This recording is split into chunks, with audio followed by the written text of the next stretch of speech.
The rooftop of the Charleston Harbor Arts Center glittered under strings of golden lights, casting a warm glow over the ocean just beyond the glass railings. The annual Oceanside Arts and Education Gala was in full swing, an elegant collision of artists, investors, and media figures dressed in black tie confidence. But when Eli Hartman stepped onto the terrace with his wife Claire and their 4 teenagers, Jude, Aria, Talia, and Jace conversations faltered. Heads turned. There was something magnetic about them. Not just their striking features or polished presence, but the undeniable unity they moved with. A family that didn't just look close, they were. Eli adjusted his blazer, taking a breath as he stepped further into the crowd, Claire's hand resting gently on his arm. He wasn't one for grand entrances, but tonight wasn't about being seen. It was about supporting a cause he believed in, art's access for underprivileged youth. Still, he could feel the weight of eyes on them, and then one gaze stopped him cold. Across the rooftop, near the string quartet and trays of champagne flutes, stood Vanessa Clark. Her red dress clung to her like a second skin, her posture perfect, her expression unreadable, until her eyes found Eli. They widened first in recognition, then disbelief. But the real blow came when her gaze shifted, one by one, to the 4 teens beside him. Jude's sculpted jaw, Aria's smoky gray eyes, Talia's impish smirk, Jace's determined stride. Each of them carried a piece of Eli. And Vanessa knew. She hadn't seen him in 17 years, not since she ended their engagement the day after the fertility specialist delivered Eli's diagnosis. "I want a family," she'd said with finality, keys already in her hand, and she left without looking back. Now, the man she believed incapable of fatherhood stood surrounded by 4 living contradictions to that belief. Claire turned her head slightly toward Eli. "She sees us," she said, her voice calm but alert. He didn't reply. He didn't need to. The past was walking toward them in stilettos and regret. Vanessa's heels clicked slowly across the stone tiles, wine glass trembling slightly in her hand. When she reached them, she stared at the children, then at Claire, and finally Eli.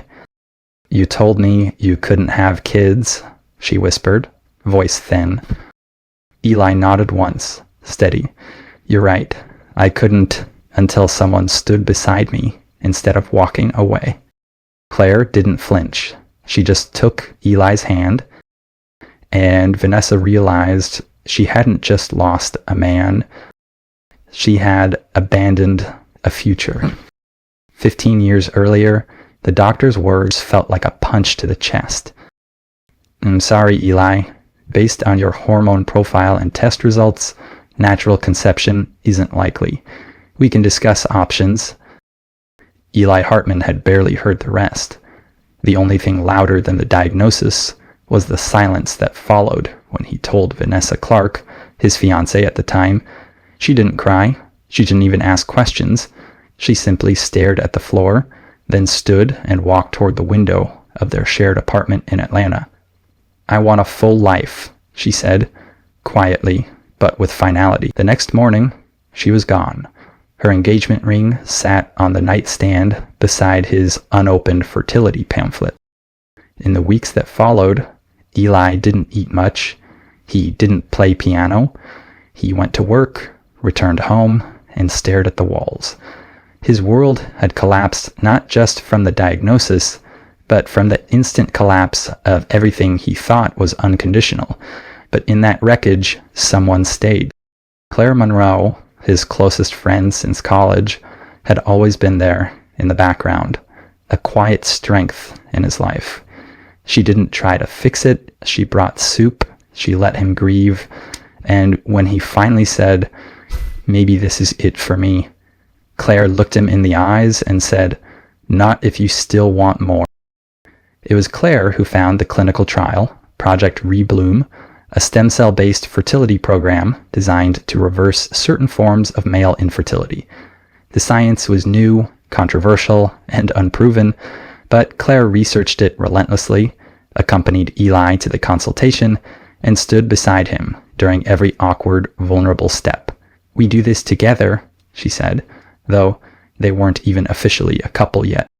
By some miracle, or maybe pure stubborn hope, 6 months later, Claire became pregnant. Eli wept the day he heard their baby's heartbeat. That child would be Jude, the first of 4. They married in a small courthouse ceremony a year later, and though they didn't have much, they had everything that mattered. Claire didn't fall in love with the man the world saw as broken.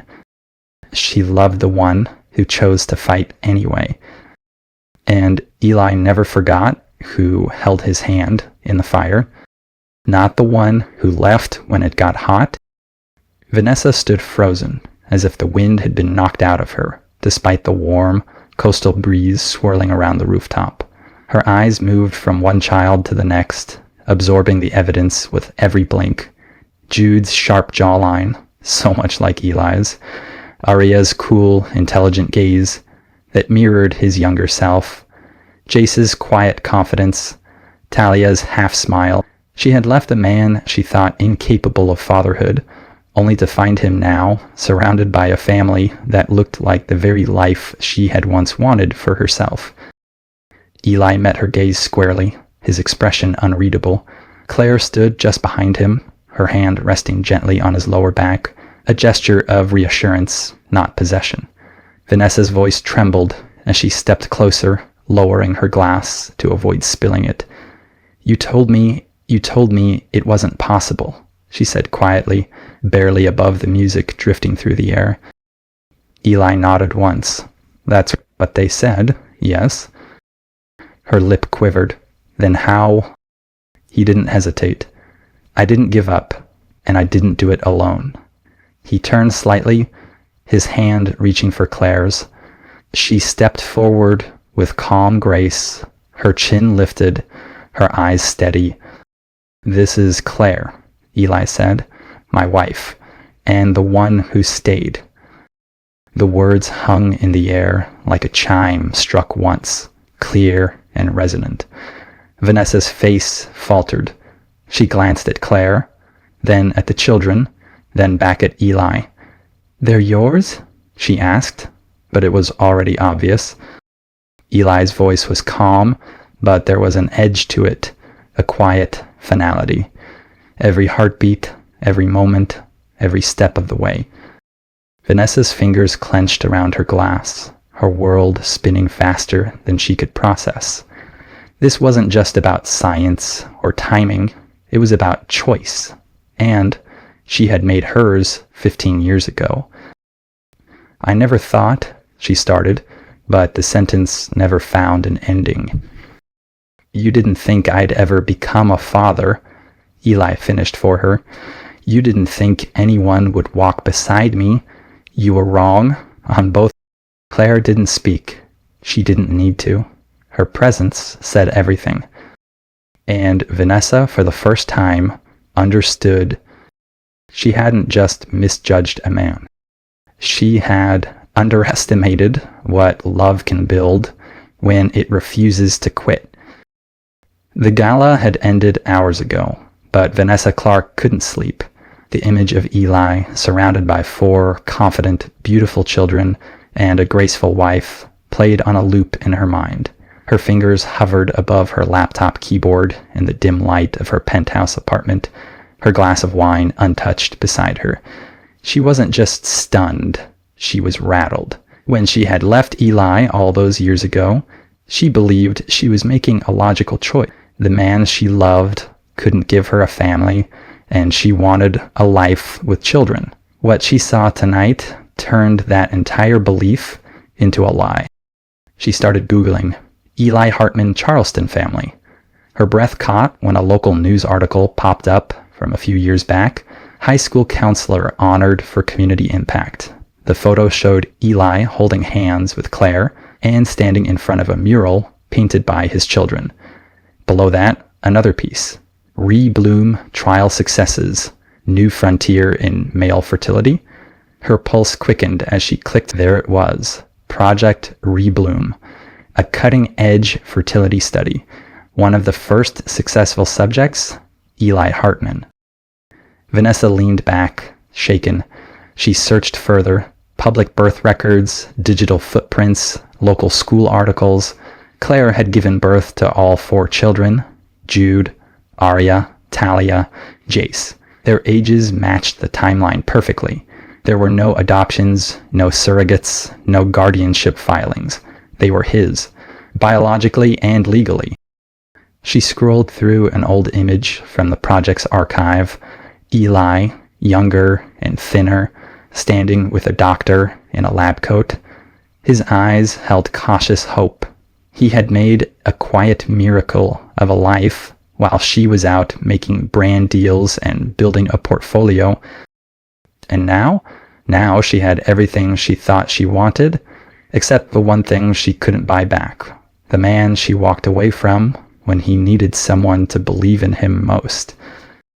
Nestled on a quiet tree-lined street just outside Charleston, the Hartman home stood in warm contrast to the sleek, minimalist condos downtown. It wasn't flashy, but it was full of life, of music, of memories.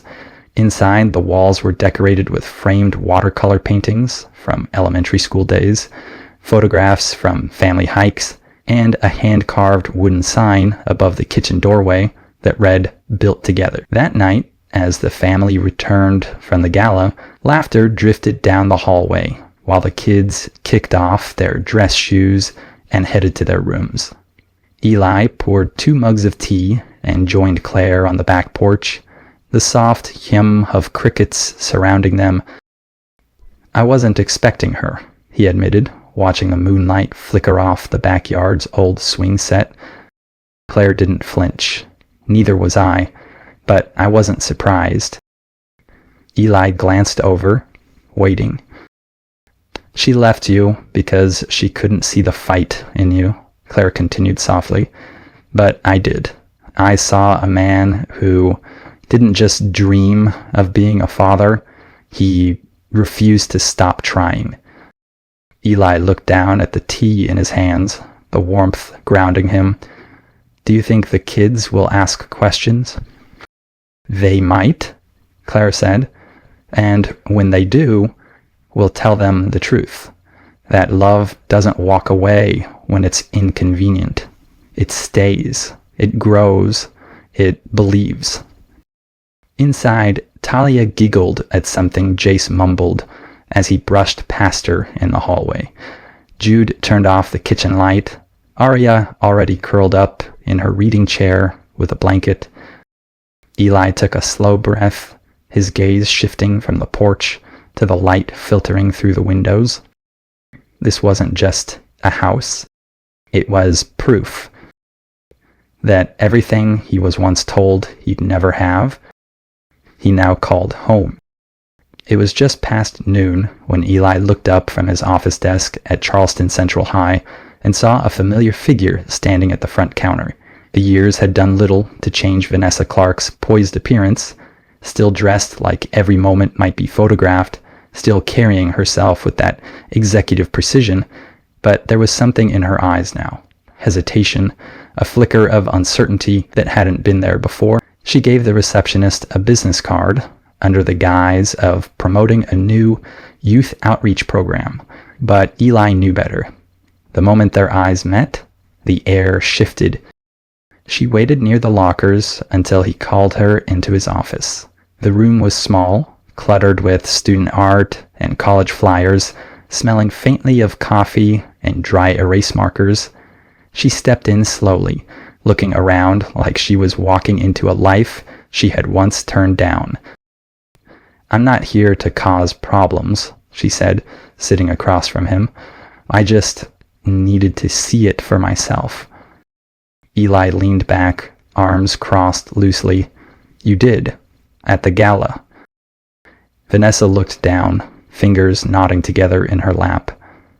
I never thought you'd actually become a father, he finished. She flinched. No, I never thought you'd do it without me. Eli's face didn't soften. You left before you gave me the chance. A long pause stretched between them. The buzzing of a hallway bell filled the silence. I made a mistake, she admitted finally. I can see that now. Eli nodded slowly, not out of agreement, but acknowledgement. And now you also see that someone else didn't. Vanessa's eyes glistened, but she didn't cry. She stood, straightened her blazer, and turned toward the door. She believed in me, Eli said as she reached the threshold. That's why we're a family. Vanessa didn't reply, because there was nothing left to say. That evening, the sky burned orange as the sun dipped low over the marsh, casting long shadows across the back porch. Eli sat on the weathered bench swing, gently rocking back and forth, lost in the rhythm of creaking wood and rustling leaves. Claire stepped out barefoot, 2 mugs of chamomile tea in hand. She handed one to him without a word and settled beside him, their shoulders brushing. For a while, they just sat comfortable in the silence they'd built over years of surviving storms together. She came to the school today, Eli said quietly. Claire took a sip, then nodded. I figured she might. He glanced sideways at her. You're not upset? I'm not surprised, she said calmly. But no, I'm not upset, because she saw exactly what she gave up. Eli looked out toward the yard, where the kids' bikes leaned against the fence, worn from years of use. It stirred things up, seeing her again, hearing her say she never thought I'd do it without her. Claire raised an eyebrow. But you did, and not alone. He turned to her, eyes softening. I don't say it enough, how much of this is because of you. You don't need to, she whispered. I was never in it for the credit. I was in it for the life we said we'd fight for. He leaned his head gently against hers, the tea warming his hands as her presence steadied his heart. I told her you believed in me, he said. Claire smiled faintly. That's because I did, and I still do. The wind picked up slightly, carrying the sound of the kids' laughter from inside the house. Whatever ghosts Vanessa stirred, they belonged to a different chapter. This one, the porch, the tea, the trust, was theirs, and it was unshakable. It was Saturday afternoon at the Charleston Youth Art Showcase, and the converted warehouse buzzed with families admiring sculptures, sketches, and mixed media installations. Aria stood proudly beside her displayed photography series, moody black and white portraits capturing the essence of resilience. Her siblings milled nearby, chatting and joking between booths. The Hartmans had just gathered near the juice stand when a familiar voice broke the rhythm of the moment. Aria, Vanessa said, stepping forward in heels that clicked far too loudly on the concrete floor. The teens turned. Vanessa looked polished, but under her practiced smile, there was strain. I saw your work. It's beautiful, she said awkwardly. Aria raised an eyebrow, arms crossing instinctively. Thanks. Jude stepped beside her, taller than Vanessa now, his tone calm but edged. Do you need something? I wanted to meet you, all of you, Vanessa said, her voice tightening. I was once very close to your father. Jace scoffed. Before, Vanessa's smile faltered. Talia tilted her head. We already have a mom, and she didn't run. There was no hostility in her tone, just fact, the kind that didn't leave space for debate. Vanessa swallowed hard. I didn't come here to cause problems. "Good," Jude said. "Then maybe it's time to go." Around them, the crowd buzzed with the usual artsy excitement, but the air within their small circle had chilled. Vanessa gave one last look at the teens, their confidence, their unity, and realized she didn't belong in this picture. Not anymore. She gave a faint nod and stepped away, heels softer now, somehow heavier. And just like that, the Hartman kids returned to their world, untouched, unshaken, because no ghost from the past could compete with the mother who had stayed. The next day, the Hartmans packed a picnic basket, grabbed an old frisbee, and drove out to Folly Beach, a family tradition they'd kept alive for over a decade. The sun was warm but forgiving, the waves rolling in steady and slow. Eli grilled hot dogs on a portable stove, while Claire sketched in her journal under a wide umbrella. The kids laughed as Jace belly flopped into the surf, and Jude pretended not to care, only to get tackled seconds later. For the first time in days, Eli allowed himself to fully exhale. The Gala, Vanessa's visit, and her encounter with the kids, it all felt like a shadow that had finally drifted behind them. He looked around at the simple joy unfolding in front of him, Talia braiding Arya's hair, Claire wiping mustard off Jace's chin, Jude handing his dad a cold soda without being asked. Eli caught Claire's eye and gave a small nod. No words were needed. They had weathered the tremor of the past, and their roots held strong. Later, as the sun dipped low and painted the sand in bronze and lavender, the six of them sat in a row, facing the ocean, feet buried in the cool sand. Jude broke the silence with a grin. "Well, we survived the surprise exit." Everyone chuckled, even Eli. And in that quiet, windswept moment, he realized something simple but profound. Vanessa had returned to revisit what she left behind, but his real life had never gone anywhere. It had grown. A few days after the beach, a letter arrived. Elegant stationery, handwritten in slanted cursive. It was from Vanessa. She didn't ask for a second chance or attempt to rewrite the past.